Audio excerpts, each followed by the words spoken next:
The clock on the mantelpiece struck 7, and Duke Thaddeus Ashworth set down his fork with the quiet irritation of a man who had eaten the same meal in the same silence for 11 years. Before him lay a leg of mutton, grey and stiff, swimming in a thin gravy that tasted of nothing but salt and habit. He chewed slowly, staring at the empty chair across the long mahogany table, and told himself, as he did every evening, that he had grown used to eating alone. Oakhaven Manor stretched around him like a great sleeping beast, its high windows dark against the Yorkshire dusk, its halls lined with portraits of ancestors who all seemed to share his same tired eyes. Since his mother's death 9 years past, the kitchens had been run by Mr. Pruitt, a stern, French-trained chef who prized precision over flavour, and the dining room had settled into a kind of permanent winter. Thaddeus had married 3 months ago, quickly and without ceremony, to a quiet woman from a fallen northern house named Rosalind. He had done it out of duty, to secure an alliance his late father had once promised, and he had expected nothing more from the arrangement than a wife who kept to her rooms and did not trouble him. She had kept her end of the bargain well, too well, perhaps. In 3 months, he had scarcely exchanged more than a dozen sentences with her. He was midway through a bite of the mutton when a strange thing happened.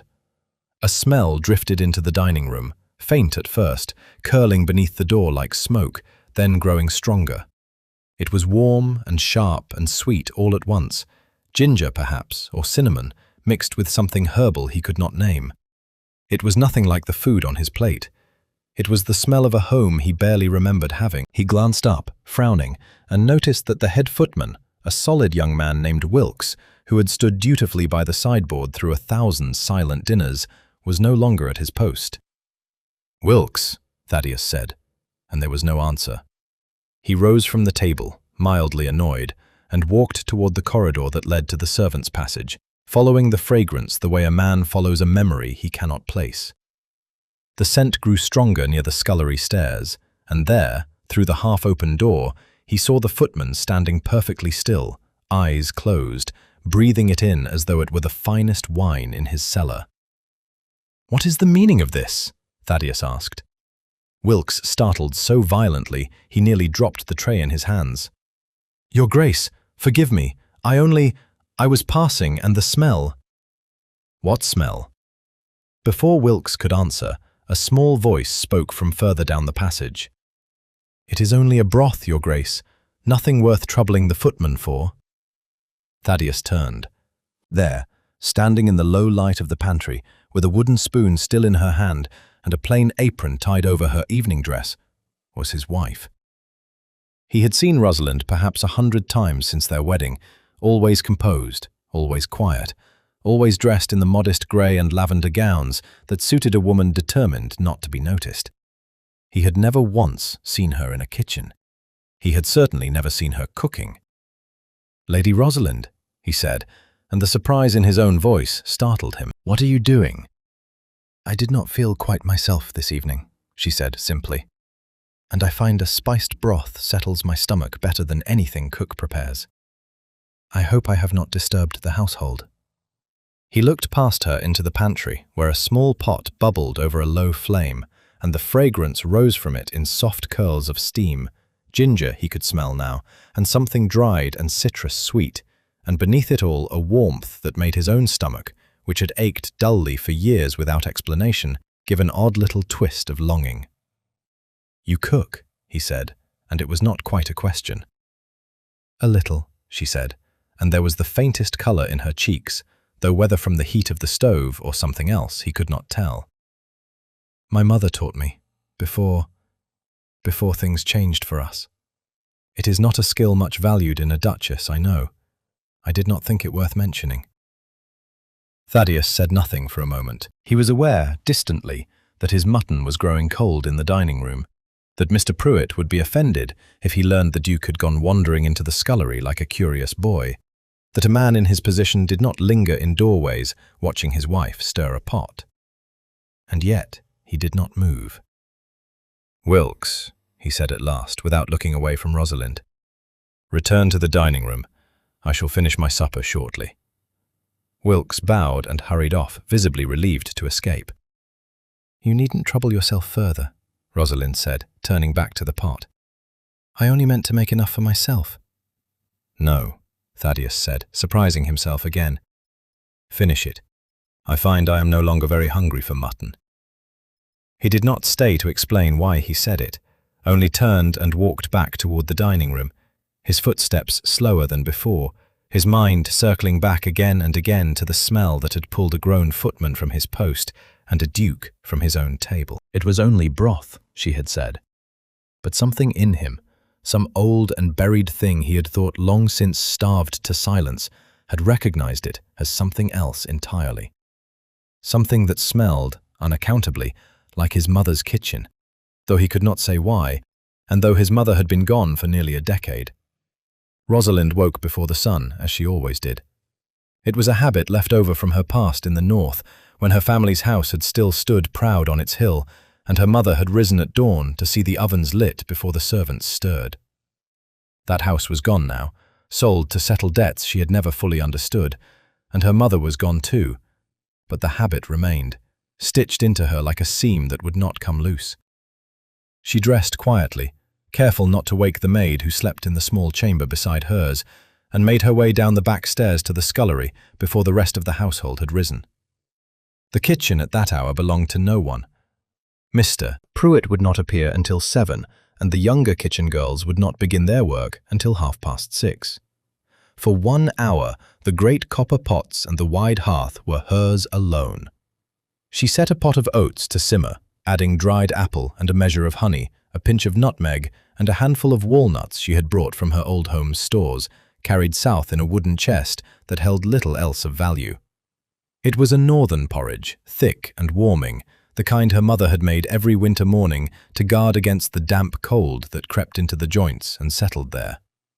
Thaddeus, she had noticed in 3 months of quiet observation, ate very little at breakfast and complained often, though never aloud to her, of a discomfort in his stomach that no physician seemed able to name.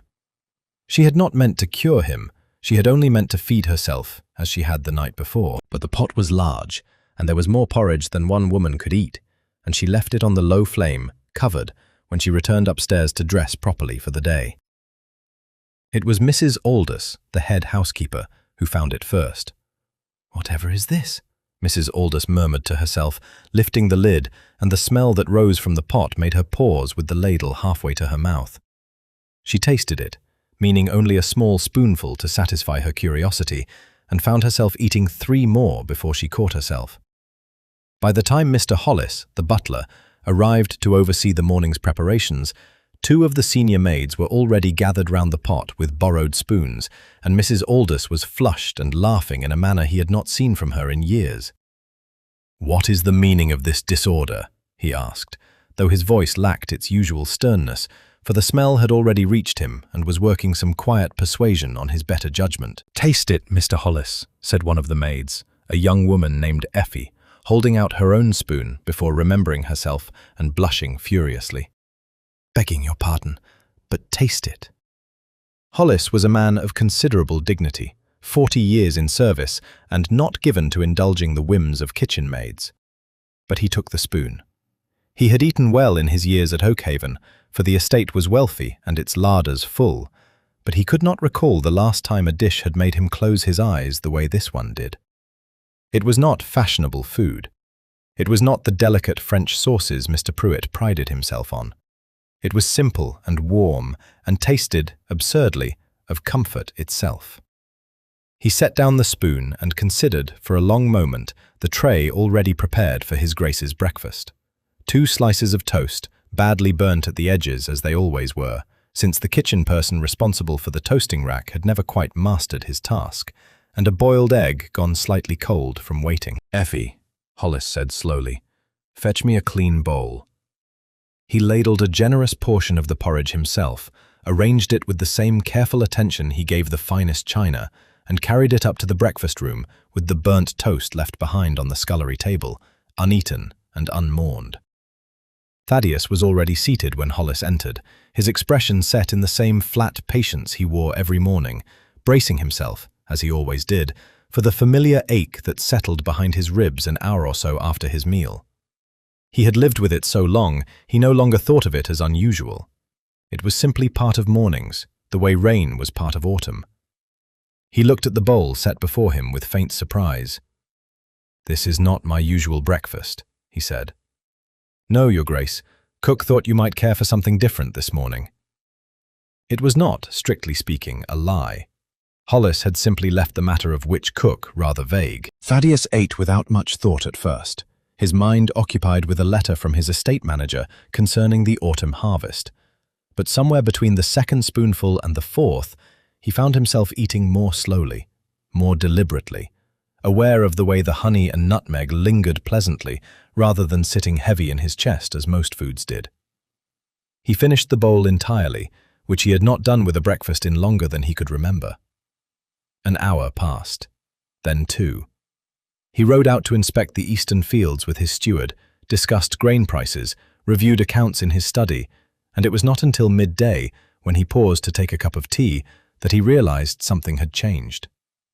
The dull ache that always crept in by mid-morning, the one he had carried so long he had stopped noticing it as pain and simply accepted it as the ordinary weight of his own body, was absent. He sat very still for a moment, testing the sensation the way a man tests a loose tooth, half expecting the discomfort to return if he prodded at it too directly.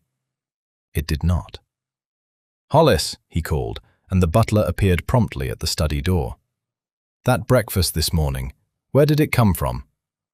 Hollis hesitated only a fraction of a second, but it was enough for a man as observant as Thaddeus to notice. "The kitchens, Your Grace," Hollis said carefully, "as they always do."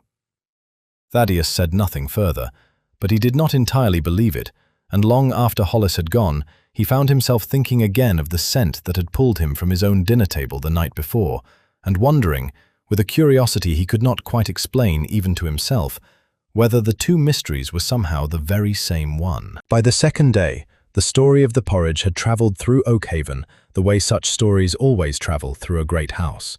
Quietly at first, whispered between maids over folded linens, then more openly, until it reached even the stable yard, where such gossip usually arrived last and thinnest. Old Tam, who had kept the Oakhaven stables for near 30 years and remembered Thaddeus as small enough to sit atop a cart horse without fear of falling, heard it from the boot person, who heard it from Effie, who by now considered herself something of an authority on the matter. The tale had grown a little in its travels, as tales do, until by the time it reached the stable yard, it was said the young Duchess had cooked a breakfast so fine that His Grace had wept at the table, which was not at all true, but made for a better story than the truth. "A Duchess who cooks," Tam said to his nephew Josiah, a lanky person who mucked the stalls and dreamed of better things. "Never heard the like of it in all my years." "Wish she'd cook for us," Josiah muttered, scraping at a stall with more feeling than the task required. It was not an idle complaint. The outdoor staff at Oakhaven had long suffered under Mr. Pruitt's indifference, for he considered his talents wasted on grooms and coachmen, and reserved his finer efforts for the family's table alone. What reached the stable yard each day was plain bread, sometimes stale, a wedge of hard cheese, and on better days a thin soup that Tam privately called dishwater, though never where Pruitt might hear him. It was Rosalind herself who put an end to the complaining, though not by any grand design. She had taken to walking the grounds each afternoon, a habit she had kept when walking had been one of the few pleasures her family's dwindling fortune could not take from her. On the third afternoon of her marriage's third month, her path took her near the stable yard, just as the outdoor staff had gathered for their midday meal, and she found them not eating, but standing together in uneasy silence around a table of untouched bread and cheese. "Is something the matter?" she asked, for she was not a woman who could walk past evident trouble and pretend she had not seen it. The men exchanged glances, none quite willing to speak first, until Tam, being the eldest and least easily cowed, stepped forward and bowed his head respectfully. "Beg pardon, Your Grace. It's only that we've had the same fare so long, the lads have taken it into their heads to refuse it altogether today. Nothing serious. We'll none of us starve over a bit of stale bread." Rosalind looked at the table, the grey, uninviting loaf, the cheese gone hard at its edges, and felt something in her chest tighten with an old, familiar anger. She had known hunger once, real hunger, in the last lean years before her family's house was sold, and she had never forgotten how it felt to watch food wasted or withheld when it needn't be. "Give me an hour," she said, and before Tam could protest that a duchess had no business troubling herself over stable rations, she had already turned and walked briskly back toward the manor. She did not go to the main kitchen, where Mr. Pruitt held his territory with the fierce possessiveness of a man defending his last fortress. Instead, she went to the smaller hearth in the laundry house, rarely used except on washing days, and there she set to work with a speed that surprised even herself. She had flour enough, kept for her own private baking, and a store of vegetables the kitchen garden had yielded in abundance that autumn: carrots, onions, a handful of dried peas. She worked quickly, kneading dough for hearth bread while a pot of vegetables and broth simmered beside it. And within the hour she had 2 large wooden bowls filled with dumplings, soft and savoury, floating in a rich, herb-flecked broth, and a dozen loaves of warm bread wrapped in cloth. She carried them herself to the courtyard, refusing the help of a passing footman who offered to relieve her of the heavy tray, for she wanted, in some way she did not examine too closely, to bring it with her own hands. The stable yard fell silent as she approached.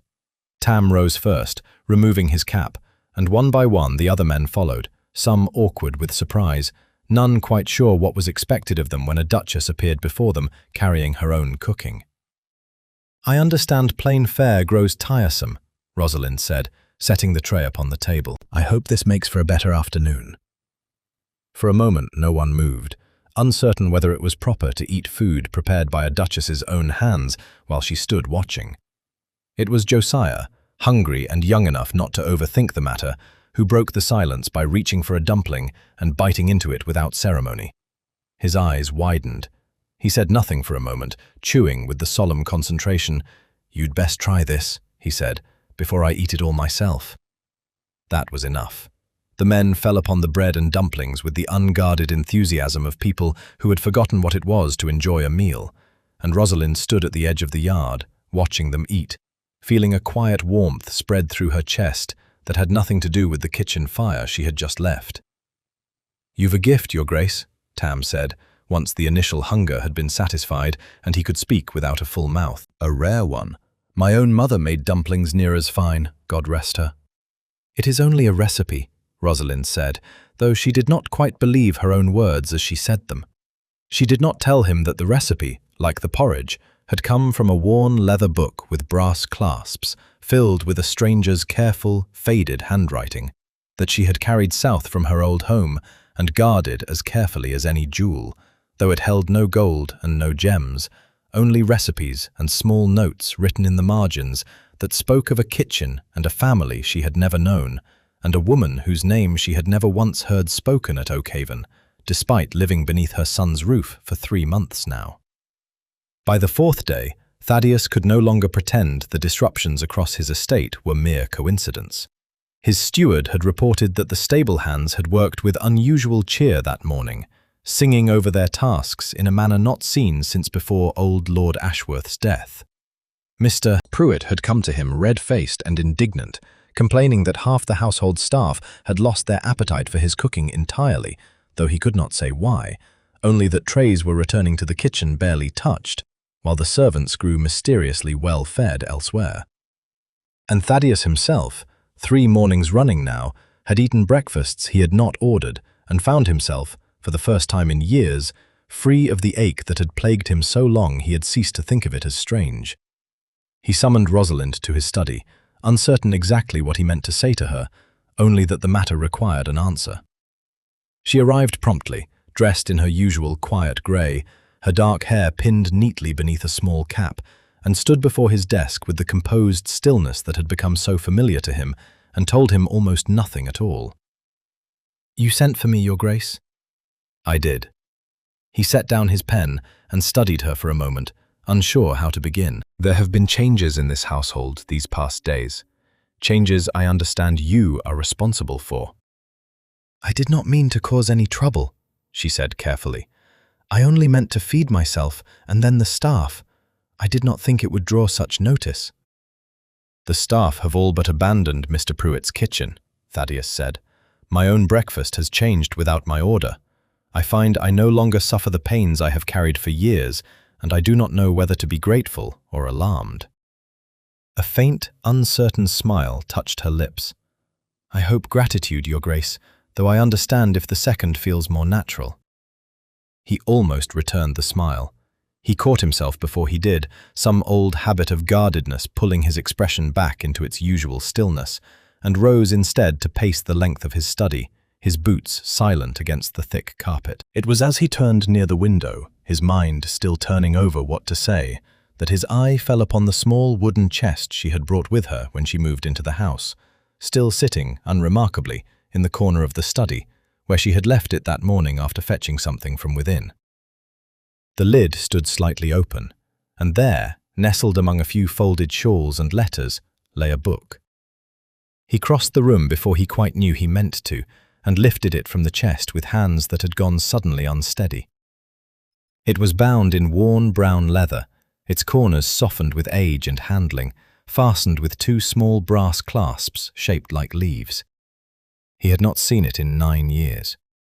He had believed, until this very moment, that it no longer existed at all, sold off with the rest of his mother's belongings in the terrible grief-blind months after her death, when he had been too young and too broken to stop the disposal of things he could not yet bear to look at. "Where," he said, and his voice came out low and strange, "did you get this?"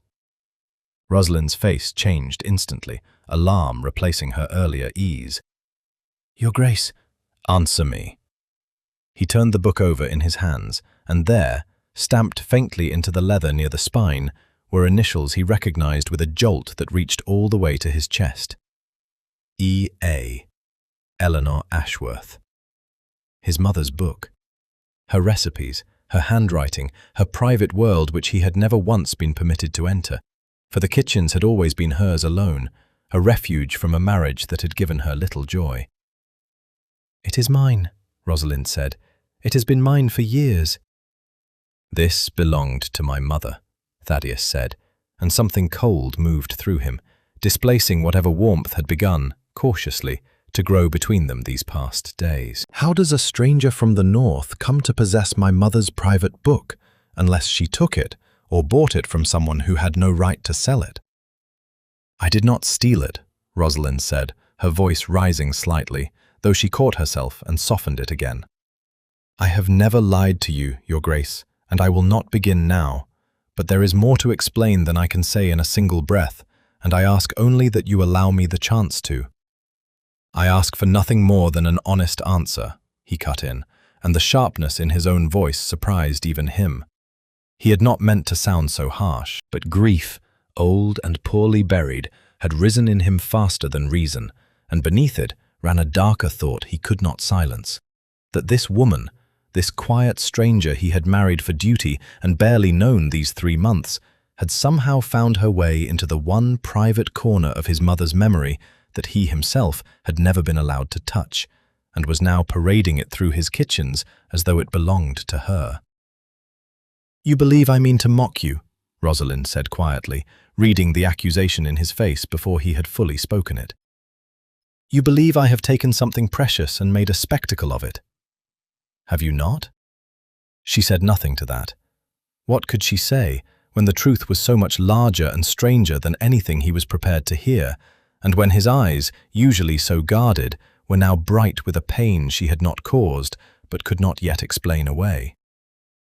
Thaddeus closed the book with more force than he intended, the brass clasps clicking shut like a door. "You will not enter the kitchens again," he said. "Not the main house, not the scullery, not so much as the garden stores. Whatever this book is, whatever claim you believe you have to it, I will not have my mother's memory turned into gossip for the servants' hall." "Thaddeus?" "Your Grace," he corrected coldly, and regretted it even as he said it, though he did not take it back. "That will be all." She left without another word, the wooden chest still open in the corner, the book now resting heavily in his hands, and Thaddeus stood alone in his study long after the door had closed behind her, staring down at his mother's handwriting, feeling for the first time in 9 years the full, unbearable weight of how little he had truly known her, and how much, it seemed, this quiet northern stranger might know instead. Rosalind did not weep, though she wanted to. She had learned long ago, in the lean years after her family's ruin, that tears solved nothing, and often invited worse trouble than the trouble that had caused them. Instead, she sat by her window that evening, watching the last light drain from the sky over the eastern fields, and turned the matter over in her mind the way she might turn a stubborn knot, searching for the thread that would loosen it. She could not explain everything to him yet, not because she wished to keep secrets, but because the truth of how she had come to hold Eleanor Ashworth's book was so tangled with grief and old promises that she feared, spoken carelessly in anger, it might do more harm than good. It needed the right moment. It needed a man willing to listen rather than one still raw with old wounds freshly reopened. Until that moment came, she still had a household to feed, and pride, however wounded, was not something Rosalind allowed to keep her from doing what she believed was right. She was still sitting by the window when a soft knock came at her door. It was Mrs. Aldous, her expression careful, the way a servant's expression becomes when carrying news they are unsure will be welcome. "Begging your pardon, Your Grace. Word has gone round the servants' hall of His Grace's order. The staff are troubled by it." "I do not blame them for obeying," Rosalind said, "nor should you." "It isn't obedience troubling them," Mrs. Aldous said. "It's the thought of going back to Mr. Pruitt's cooking after what they've had these past days. Old Tam sent word through the boot boy not an hour ago, asking whether there mightn't be some way round the difficulty."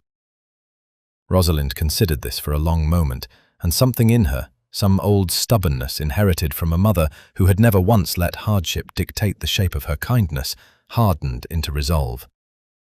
"Send for Mr. Cobb," she said. "The carpenter. Quietly, if you please, and after the house has gone to sleep." Mr. Cobb arrived near midnight, roused from his cottage by Mrs. Aldous, with a message so vague he had come more from curiosity than understanding. He found Rosalind waiting near the old carriage house at the edge of the estate grounds, a squat stone building long since abandoned when the family's newer carriages were moved to a modern coach house nearer the main drive.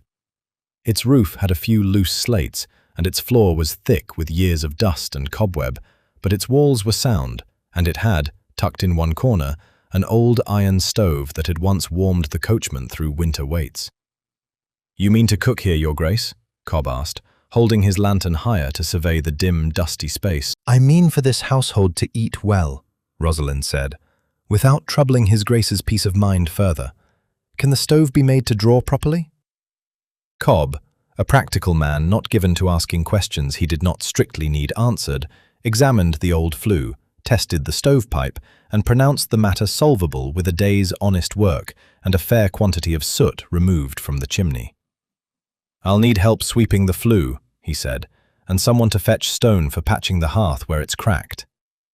"You shall have both," Rosalind said, "and my thanks besides." Word travelled through the servants' hall the way water finds its way downhill, quietly and inevitably.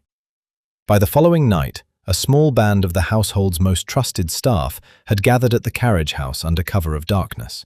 Mrs. Aldous, with a bundle of old but serviceable pots rescued from a disused store cupboard, 2 footmen carrying sacks of flour and dried goods smuggled discreetly from the main larder, with Hollis's quiet blessing, and Josiah, delighted to be included in what felt to him like the finest adventure of his young life, hauling firewood in an old wheelbarrow.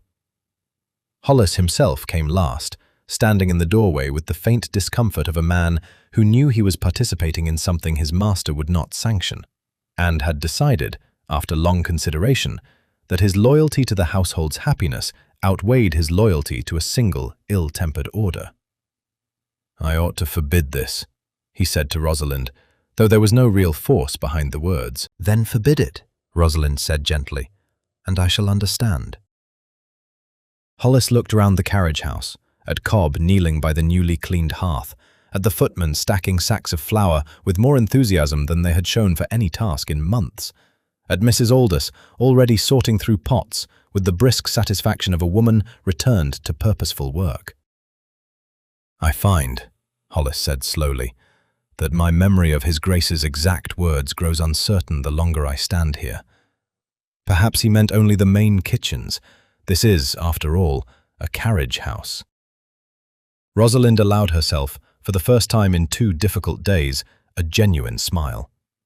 By the time the stove was lit and drawing properly, casting a warm, orange glow across the old stone walls, the little band gathered inside felt less like servants defying their master and more like a family gathering round a hearth of their own making. Rosalind set a large pot of broth to simmer, adding what herbs she had managed to gather before dusk, and as the fragrance began to fill the small space, she watched the tired faces around her soften with something that looked very much like hope. "We'll need this kept quiet," she reminded them, ladling broth into waiting bowls. "For all our sakes, and especially mine." "Quiet as the grave, Your Grace," Josiah promised solemnly, though his mouth was already full of bread. Outside, the manor's windows stood dark against the night, and somewhere within them, Thaddeus sat alone with his mother's book still resting on his desk, unaware that barely a quarter-mile from his own cold and silent dinner table, a small fire now burned in an abandoned carriage house, warming a household that had quietly, defiantly, chosen its own kind of loyalty. 2 days passed in which Rosalind kept carefully to the rules Thaddeus had laid upon her, never once setting foot in the main kitchens or the scullery, though word of the carriage house had by now spread quietly to nearly every soul on the estate, save the one man forbidden from learning of it. She spent her mornings at her needlework, her afternoons walking the gardens, and if her evenings were spent slipping quietly across the darkened lawn to the old carriage house, no one in the great house above seemed inclined to mention it. On the 7th day, she announced her intention to travel into the village of Blackwood to purchase thread and ribbon for a piece of embroidery she claimed to be working on for the parish church. It was not entirely a lie, though the larger truth was that her stores of dried herbs and winter spices had run low, and a household could not run on broth and bread alone through the colder months ahead without proper provisioning. Thaddeus, informed of her errand by Hollis, said nothing to stop it. He had not spoken to Rosalind directly in 3 days, though he had thought of little else, his mother's book sitting now in the locked drawer of his desk, like a splinter he could not bring himself to remove nor leave entirely alone. He did, however, quietly instruct his personal valet, a sharp-eyed young man named Fenwick, to accompany her carriage into the village and report back what she did there. He told himself it was prudence.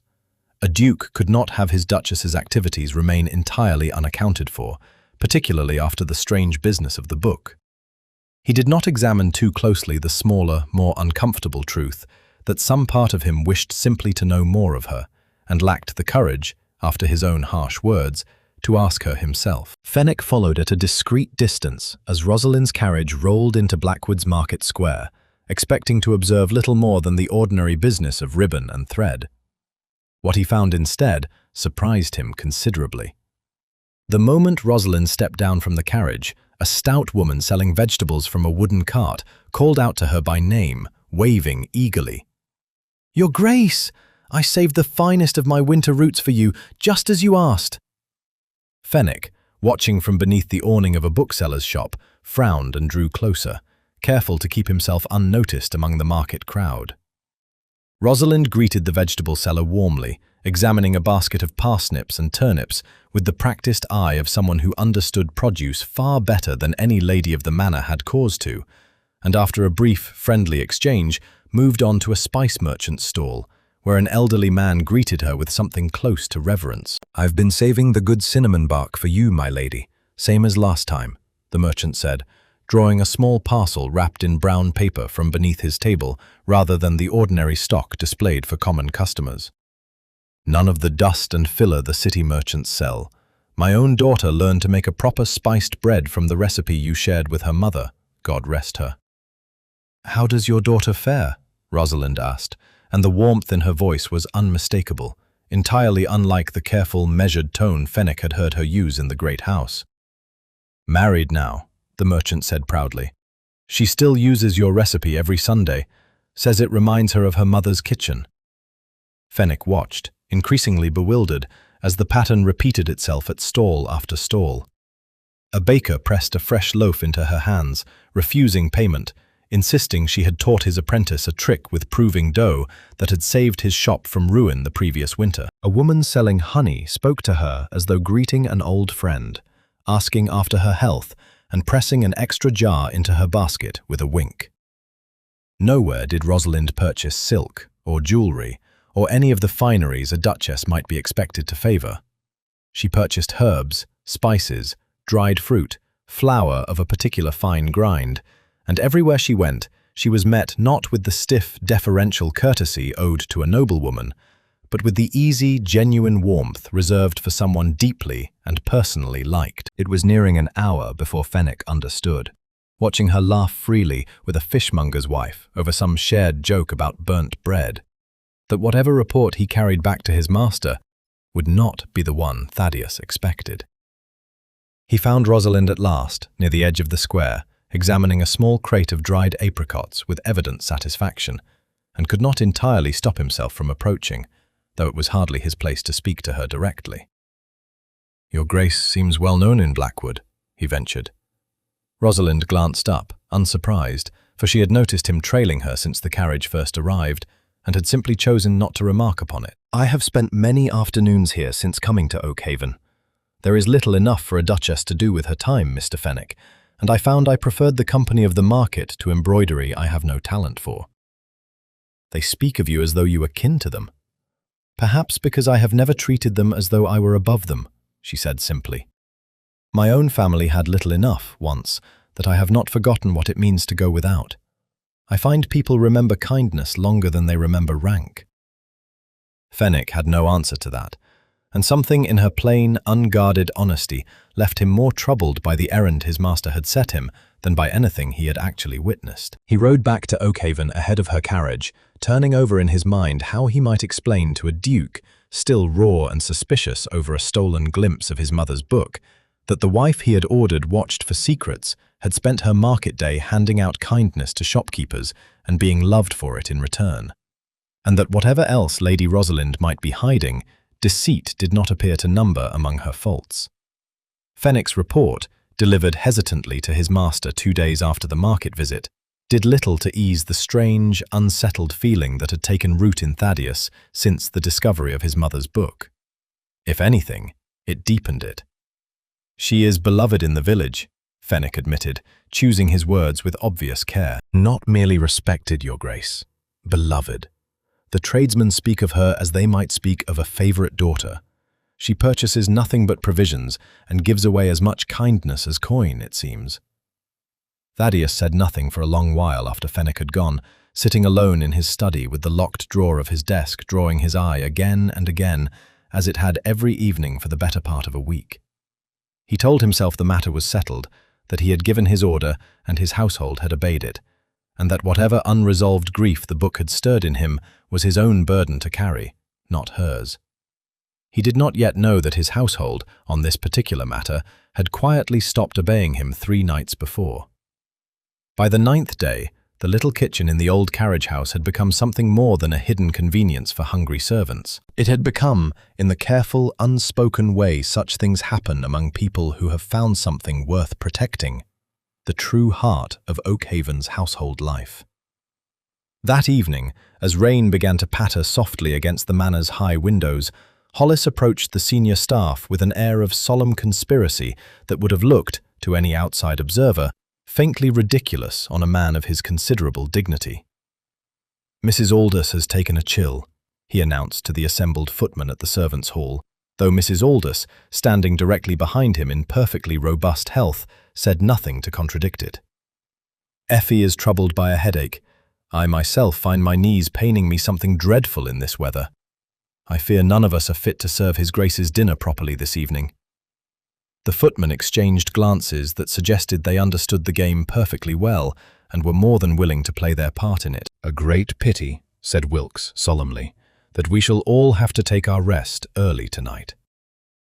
Mr. Pruitt, informed that half his serving staff had been struck down by sudden and mysterious ailments, prepared his evening's roast in irritated confusion, arranging an elaborate joint of beef with all the careful garnish he reserved for occasions when he suspected his skills were under scrutiny, and sent it up to the dining room with what remained of the household still willing to carry a tray.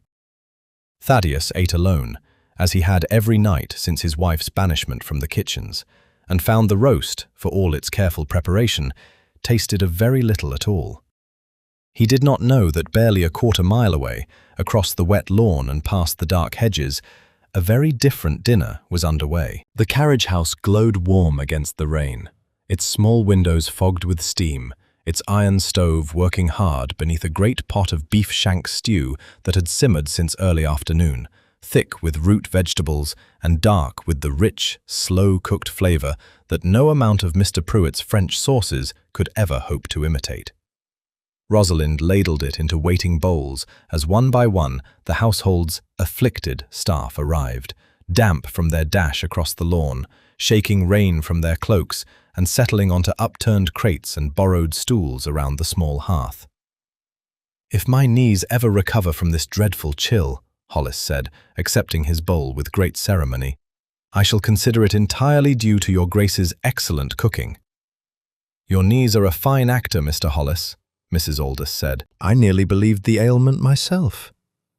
Laughter rose easily around the small fire, the kind of laughter that had grown rare in Oakhaven's grander rooms, where formality pressed down on every conversation like a heavy hand. Josiah, seated cross-legged near the stove, with a bowl balanced on his knee, declared it the finest stew he had eaten in his life, a claim he had made, Rosalind noted with amusement, about nearly every dish she had prepared that week. "You'll grow tired of my cooking eventually," she told him, smiling despite the ache that still sat quietly beneath her happiness, the memory of Thaddeus's cold words in his study never entirely far from her thoughts even here, among such warmth. "Never, Your Grace," Josiah said, with the absolute conviction only a 19-year-old boy with a full stomach could summon. The evening stretched on pleasantly, the rain drumming steadily on the old slate roof, the stew disappearing bowl by bowl until the great pot stood nearly empty. It was near the end of the meal, as the small gathering settled into the comfortable quiet that follows good food shared among good company, that Mrs. Aldous, emboldened perhaps by the stew's warmth or the wine Cobb had thoughtfully brought along, ventured a question that had clearly been sitting unspoken among the staff for some days. "Your Grace," she said carefully, "might I ask, that book His Grace found, the one he believes you took, was it truly his mother's?" The carriage house grew quieter. Even Josiah, usually oblivious to such delicate undercurrents, seemed to sense the shift and stilled his spoon. Rosalind was quiet for a long moment, her eyes fixed on the low flames of the stove, and when she finally spoke, her voice carried a weight none of them had heard from her before. "It was," she said, "and it was given to me freely, by her own hand, some years before her death. I have not lied to His Grace about that, nor about anything else. I have simply not yet found the courage, nor the right moment, to tell him the whole of it." "Why not, Your Grace, if the truth is so simple?" Hollis asked gently. Rosalind looked up, and in the firelight her eyes held something between grief and quiet resolve. "Because it is not simple at all," she said. "It concerns a promise I made to a dying woman, and a son who has spent 9 years believing his mother left this world without a single thought for the home she was leaving behind. I do not think such a truth should be handed to a man carelessly, over an argument in a study. It deserves better than that. He deserves better than that." No one spoke for a moment, the rain still falling softly outside, the fire crackling low in the old iron stove, and each of them, in their own way, understood that the story sitting quietly folded inside that worn leather book was far larger and far more tender than any of them had yet imagined.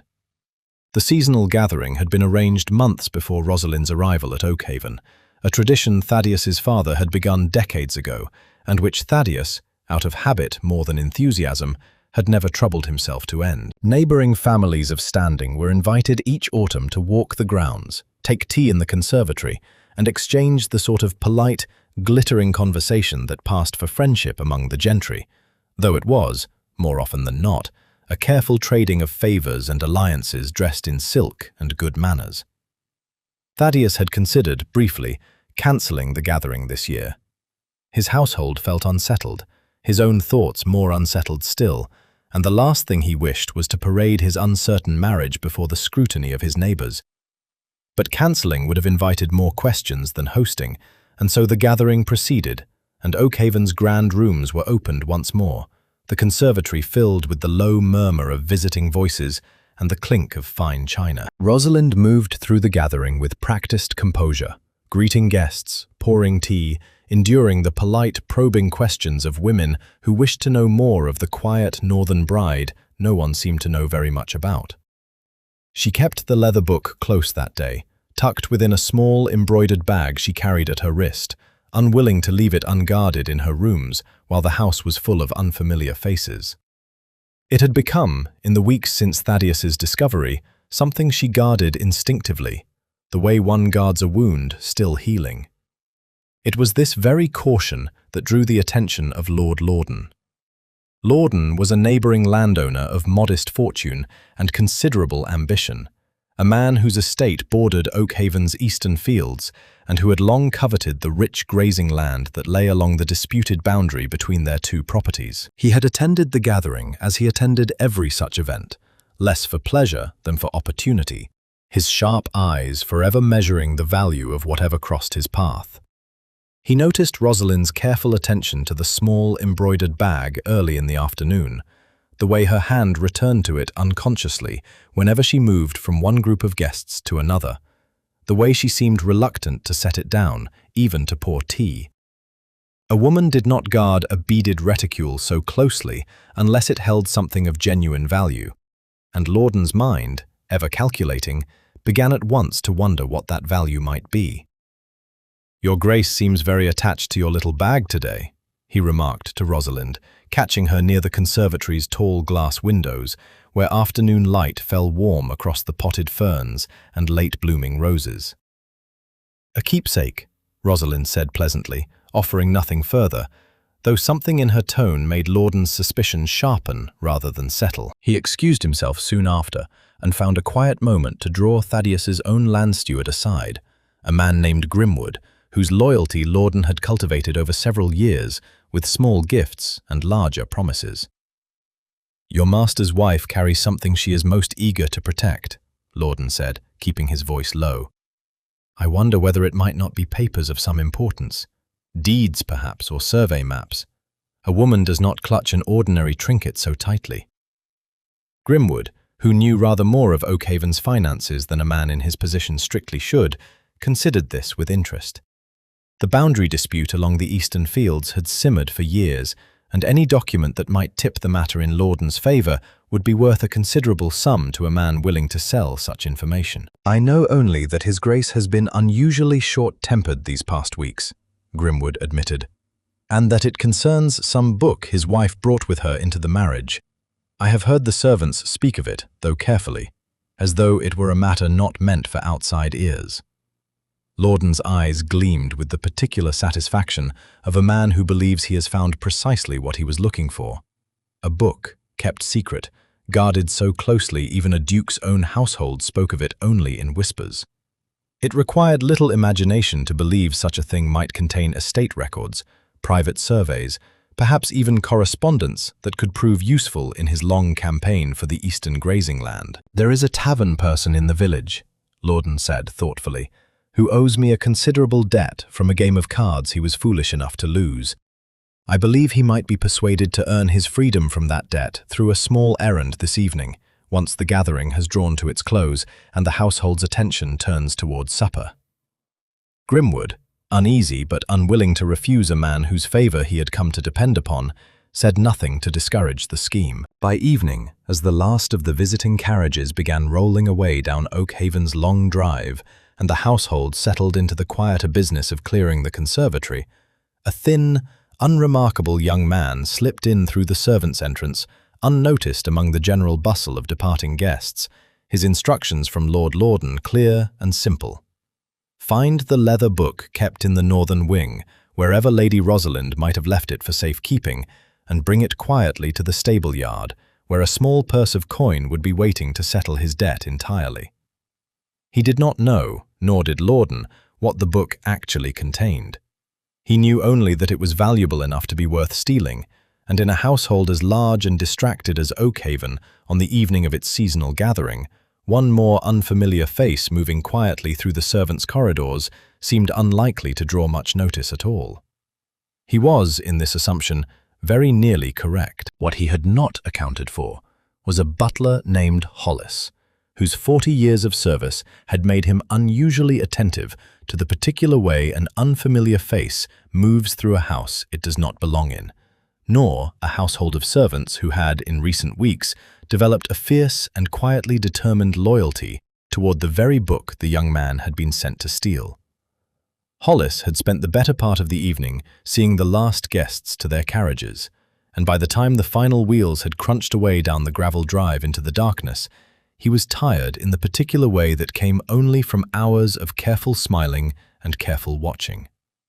He was making his way back toward the servants' hall, intending nothing more than a quiet cup of tea before retiring, when he noticed a figure moving through the library corridor that did not belong to any face he recognized among the household staff. The man was young, thin, dressed in clothes a shade too fine for a laborer, but a shade too rough for a gentleman's valet, and he moved with the particular hurried carefulness of someone who did not wish to be seen and was doing rather a poor job of it. Hollis, who had spent 4 decades learning to read the smallest details of a household's rhythm, knew at once that something was badly out of place. He said nothing at first, only stepped back into the shadow of a doorway and watched as the stranger made his way toward the northern wing, pausing outside Rosalind's private sitting room with the hesitant, searching manner of a man looking for something he had been told existed, but had not been told exactly where. Hollis moved quickly and quietly, slipping down the servants' passage to the small room where 2 footmen, Wilkes and a younger man named Tobin, sat finishing the last of the evening's polishing. "There is a stranger in the northern wing," he said, low and urgent. "By the look of him, no honest business brought him here. Come with me, and quietly."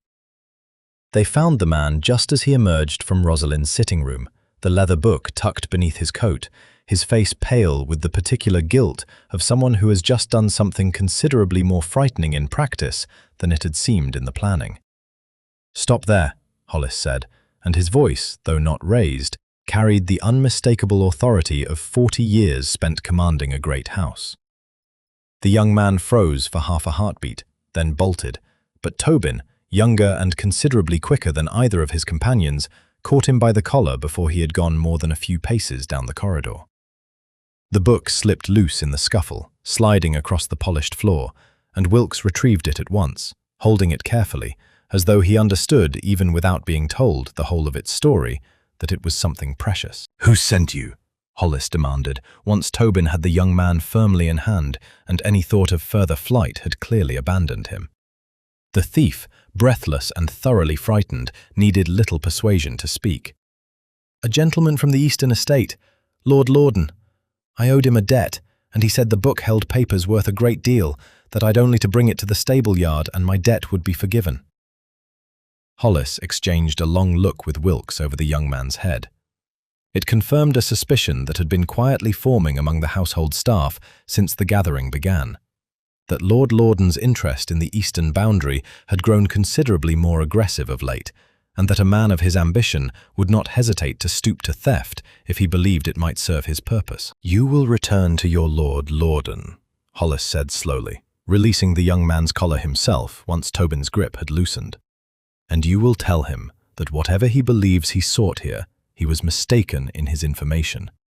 There are no estate papers in that book, only recipes and a mother's private thoughts, of no value whatsoever to a man like him. You will tell him also that should he attempt such a thing again, the constable at Blackwood will hear of it in considerable detail, along with his part in tonight's business."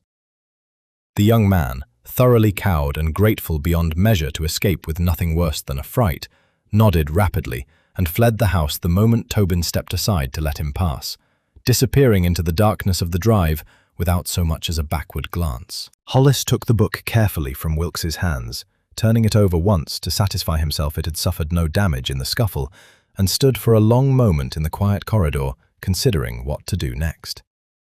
The proper course, he knew, would be to bring the matter directly to His Grace, to report the attempted theft, and let the Duke decide how best to proceed. It was, after all, precisely the sort of serious business a butler was bound by duty to report. And yet, Hollis found himself thinking of Rosalind's words in the carriage house some nights before, of the promise she had spoken of, the dying mother, the truth she wished to give her husband gently, rather than have it forced upon him through scandal and accusation. To bring the book to Thaddeus now, recovered from a thief hired by a scheming neighbour, would only deepen the suspicion already sitting so heavily between husband and wife, when the truth, once properly told, deserved to arrive with tenderness rather than alarm. "Wilkes," Hollis said finally, "fetch Lady Rosalind. Quietly, if you please, and tell no one else of tonight's business until she has had the chance to decide how it ought to be handled." Rosalind came down within minutes, still dressed in her evening gown, her face paling considerably when Hollis explained, in low and careful words, what had very nearly happened to the book that evening. "Lord Loudon," she said softly, taking the book back into her own hands at last, and holding it as though reassuring herself it was truly whole and unharmed. "I did not think even he would stoop so low. He believed it held papers of value, Your Grace, boundary surveys or deeds. He had no notion of its true contents." "No," Rosalind said quietly, "and it is perhaps fortunate that he did not. A book of recipes holds no worth to a man like Lord Loudon, but it is worth a great deal more than any deed to the man who has not yet learned what it truly contains." She looked up at Hollis, and something in her expression had shifted. The careful patience she had shown these past 2 weeks giving way at last to a quiet and unmistakable resolve. "Thank you, Mr. Hollis, for tonight and for your discretion. I think," she said, holding the book close against her chest, "that I have waited long enough to tell him the truth." 2 days passed before Rosalind found the courage to act on the resolve that had settled over her that night in the library corridor. It was not fear that delayed her, exactly, but a careful, deliberate patience, the same patience that had guided every choice she had made since arriving at Oakhaven. She wanted the truth told properly, not blurted out in the heat of another argument, and so she waited for the right moment, and when it did not come to her on its own, she resolved instead to create it. She rose before dawn on the 13th day, earlier even than her usual hour, and made her way across the frost-crisped lawn to the carriage house, while the sky still held the deep blue-grey of early morning. She lit the stove, its small warmth a welcome relief against the biting cold, and set to work on a recipe she had not yet made at Oakhaven, one she had saved, without quite admitting to herself why, for a moment that felt right. Honeyed plum preserves, thick with cinnamon and a whisper of clove, simmered slowly over low heat, the sweetness curling through the small stone building and slipping out through the gaps in the old door into the frosted morning air. Thaddeus had not slept well in days. He had taken to walking the grounds before dawn of late, a habit he told himself was born of restlessness and nothing more, though in truth it was the only time he found any peace from the tangled weight of grief and confusion that had settled over him since finding his mother's book. He was crossing the eastern lawn, his breath clouding in the cold air, when the scent reached him. He stopped walking entirely. It was faint at first, carried on the thin morning wind, but unmistakable once he caught it. Honey and cinnamon and something else beneath it, a particular warmth he had not tasted in 9 years, but recognized instantly, the way a man recognizes a voice he had thought he would never hear again. His mother had made plum preserves every autumn of his, in a kitchen he had rarely been permitted to enter, filling the house for weeks with exactly this smell, before her death had silenced the ovens and stripped the manor of anything so simple as warmth. He followed the scent without quite deciding to, his feet carrying him across the frosted grass toward the old carriage house at the edge of the estate, a building he had not set foot in for years and had entirely forgotten still stood. The door was unlatched. He pushed it open slowly, and the sight that greeted him stopped his breath entirely. Rosalind stood at the old iron stove, a simple linen apron tied over her nightdress, her dark hair loose about her shoulders in a way he had never once seen it, stirring a small copper pot with the easy, practiced motion of someone entirely at home. The small space glowed warm, with firelight and steam. Jars of preserved fruit lined neatly along a shelf that had clearly been built for exactly this purpose. And everywhere, the smell of his mother's kitchen, impossibly, inexplicably alive again after 9 long years of silence. "Thaddeus!" She had not heard him enter, and his name, spoken so plainly, without title or formality, seemed to hang between them in the warm air. "This is her recipe," he said, and his voice came out rough, unsteady in a way he had not permitted himself to sound in years. "The plum preserves. She made this every autumn." "Yes," Rosalind said softly, setting down her spoon. "I know." "How?" It was not truly a question. Not anymore. Not after everything he had seen and smelled and felt these past 13 days. It was a plea, though he would not have called it that himself. Rosalind wiped her hands slowly on her apron, giving herself a moment to gather the words she had waited so long to say properly. "Your mother and I met when I was very young, not long after my own family's fortunes began to fail. She had travelled north that year to visit a cousin, and stayed longer than she planned when illness kept her from returning south for some months. I nursed her, in a small way, and in return she taught me to cook, filling long, quiet afternoons with recipes and stories, for she said cooking was the only language she had ever truly loved speaking." Thaddeus said nothing, but he moved further into the small room, his eyes fixed on her, unwilling to look away for even a moment. "She spoke of you often," Rosalind continued, her voice growing softer still, "of a cold house and a colder marriage, and a son she feared she was failing simply by surviving inside walls that had never once felt like home to her. Before she returned south for the last time, she gave me this book and made me promise that if our paths ever crossed again, I would find some way to bring warmth back into this house, for your sake, though she never dared hope she would live to see it herself." "You knew," he said, his voice breaking slightly on the word. "When we married, you knew who I was." "I did not seek this marriage for that reason," Rosalind said quickly. "I did not even know at first that the arrangement your father once made concerned this same family, not until I arrived at Oakhaven and saw her portrait in the East Hall. But when I understood, I felt it was no mere accident that had brought me here. I felt it was a promise finally coming due, though I did not know how to tell you without it sounding like some strange and unbelievable story." Thaddeus crossed the last distance between them slowly, his eyes moving from her face to the small pot of preserves still warm upon the stove, and when he finally spoke again, his voice had lost all its earlier coldness entirely. "Might I taste it?" he asked, quietly. Properly, this time. Rosalind ladled a small spoonful onto a plate and offered it to him with hands that trembled slightly, watching as he tasted it slowly, his eyes closing the moment the flavor reached him, honey and cinnamon, and something underneath it that felt, unmistakably, like his mother's hand resting gently upon his shoulder after 9 long years of silence. When he opened his eyes again, they were bright with tears he made no attempt to hide, and for the first time since his mother's death, Duke Thaddeus Ashworth wept openly, standing in a small stone carriage house at dawn, finally, fully home. 2 days passed, in a manner entirely unlike any that had come before them at Oakhaven. Thaddeus spent long hours with Rosalind, first in the quiet of the carriage house and later in his own study, the leather book open between them on his desk as she showed him page after page of his mother's careful handwriting, small notes scrawled in the margins that spoke of a woman he had never truly known, a woman who had loved cooking the way some women loved poetry, who had written beside one recipe for honey cakes that they were Thaddeus's favorite, though he does not yet know it, being still too small to ask by name.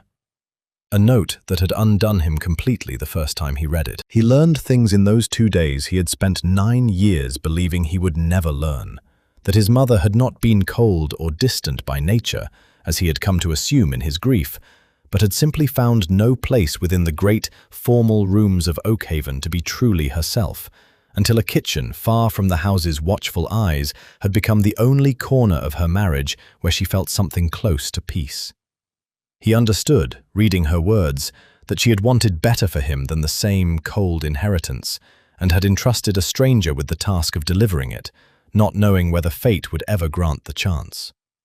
On the 15th day, Thaddeus rose early and made his way not to his study, nor to the fields, but to Mr. Pruitt's kitchen, where the chef was already at work preparing the day's elaborate luncheon with his usual brisk, uninterested efficiency. "Mr. Pruitt," Thaddeus said, and something in his tone made the chef set down his knife at once. "I thank you for your years of service to this household. I am afraid, however, that Oakhaven's kitchens require a different hand from this day forward." Pruitt, to his credit, accepted his dismissal with more dignity than surprise, for he had sensed, these past weeks, that his position had grown steadily more uncertain, and left within the hour with a generous settlement and no small measure of relief at escaping a household that had so thoroughly stopped valuing his particular talents. Thaddeus then did something he had not done in 9 years.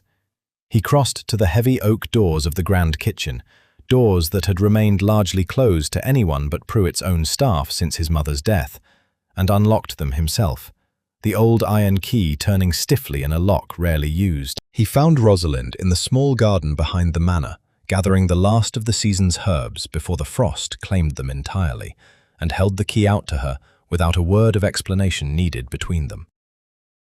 "The kitchens are yours," he said, "if you will have them. Not hidden away in an old carriage house, not smuggled through back doors and false illnesses, but properly, openly, as the heart of this household ought to be."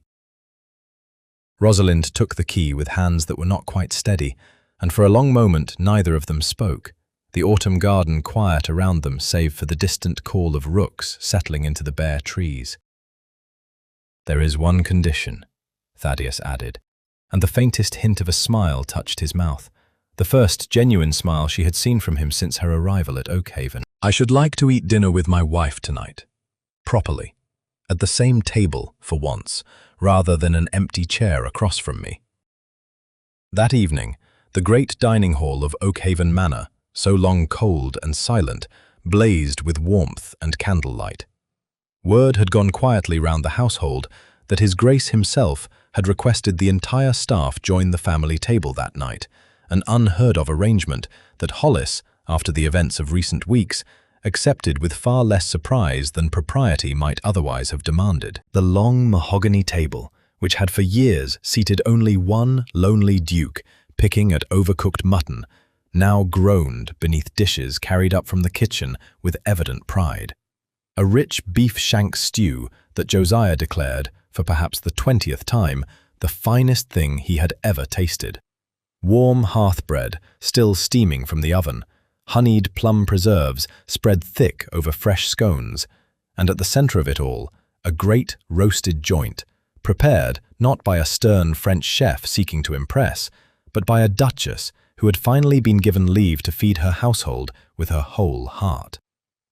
Mrs. Aldous sat beside Hollis, both looking faintly disbelieving of their own presence at such a table, while Tam and Josiah occupied seats further down, the young stable person eating with the same unrestrained enthusiasm he had shown that very first afternoon in the courtyard. Even Fenwick, whose loyalties had shifted so entirely since his errand to the village, raised his glass at one point in a quiet, private toast that only Rosalind noticed and understood. Thaddeus sat at the head of the table as he always had, but for the first time in 9 years, he was not alone. Rosalind sat beside him, not across the vast expanse of polished wood as custom might have dictated, but close enough that their hands rested near one another upon the table. Close enough that when he leaned toward her to murmur some quiet observation about the stew, the whole household could see, without needing to be told, that whatever coldness had once ruled this house had finally, fully thawed. "Your mother would have loved this," Rosalind said softly, watching the warm chaos of the table before them, the laughter and the clatter of shared plates, the servants and family mingled together in a way Oakhaven had perhaps never seen in all its long history. "She would have loved you," Thaddeus said, and meant it entirely. Outside, the autumn evening settled cold and clear over the estate, frost gathering quietly on the darkened windows of the great house. But within, in the grand dining hall that had stood empty and silent for so many lonely years, warmth had finally found its way home, carried not on gold or title, but on the simple, unshakable proof that a kitchen, properly loved, could mend a family that grief alone had never managed to heal.